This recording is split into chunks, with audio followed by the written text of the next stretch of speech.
इस वीडियो को लाइक करें, हमारे चैनल को सब्सक्राइब कर बेल आइकन जरूर प्रेस करें हमारी न्यू वीडियो सबसे पहले देखने के लिए।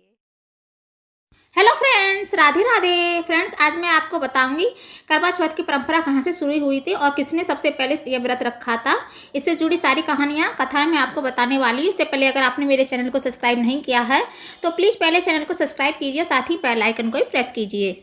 करवा चौथ का व्रत हर सुहागिन स्त्री रखती है ताकि उनके पति की लंबी उम्र हो और वह स्वस्थ रहें। व्रत की यह परंपरा सदियों से चली आ रही है। कहते हैं यह व्रत देवताओं की पत्नियों ने भी रखा था और तो और महाभारत काल में भी इस व्रत का प्रसंग मिलता है। तो आइए जानते हैं कि आखिर यह व्रत कैसे शुरू हुआ और किसने सबसे पहले यह व्रत रखा।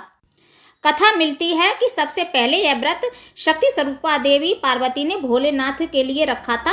इसी व्रत से उन्हें अखंड सौभाग्य की प्राप्ति हुई थी, इसलिए सुहागिनें अपने पतियों की लंबी उम्र की कामना के लिए यह व्रत करती हैं और देवी पार्वती और भगवान शिव जी की पूजा करती हैं।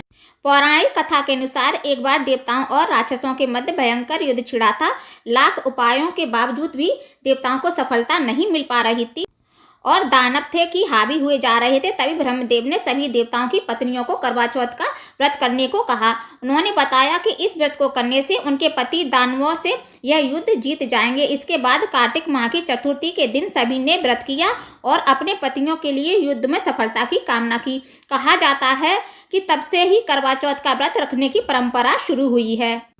करवा चौथ व्रत की एक और कथा महाभारत काल की मिलती है कि एक बार अर्जुन नीलगिरी पर्वत पर तपस्या करने गए थे। इसी दौरान पांडवों पर कई तरह के संकट आ गए। तब द्रौपदी ने श्री कृष्ण से पांडवों के संकट से उबरने का उपाय पूछा।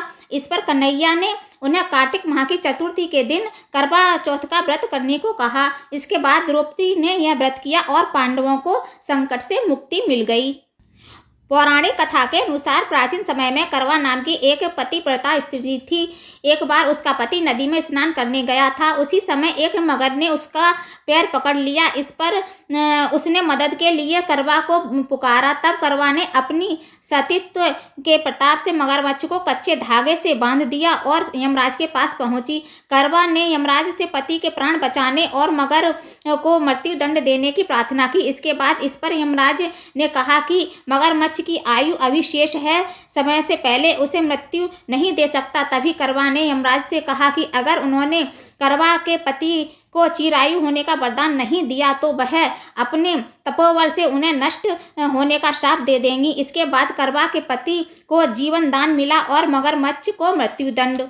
इसके अतिरिक्त एक कथा और मिलती है कि शाकपस्तपुर में वेद धर्मा ब्राह्मण की विवाहिता पुत्री वीरावती ने करवा चौथ का व्रत किया था। नियमानुसार उसे चंद्रोदय के बाद भोजन करना था, लेकिन उससे भूख नहीं सही जा रही थी। उसके भाई उसे अत्यधिक स्नेह करते थे और बहन की यही अधीरता उनसे देखी नहीं जा रही थी। इसके बाद भाइयों ने पीपल की आड़ में आतिशबाजी की, सुंदर प्रकाश फैलाकर चंद्रोदय दिखा दिया और वीरावती को भोजन करा दिया। इसके बाद वीरावती का पति तत्काल अदृश्य हो गया। इस पर वीरावती ने 12 माह तक प्रत्येक चतुर्थी को व्रत रखा और करवा चौथ के दिन इस कठिन तपस्या से वीरावती को पुनः उसका पति प्राप्त हो गया। बोलो करवा माता की जय।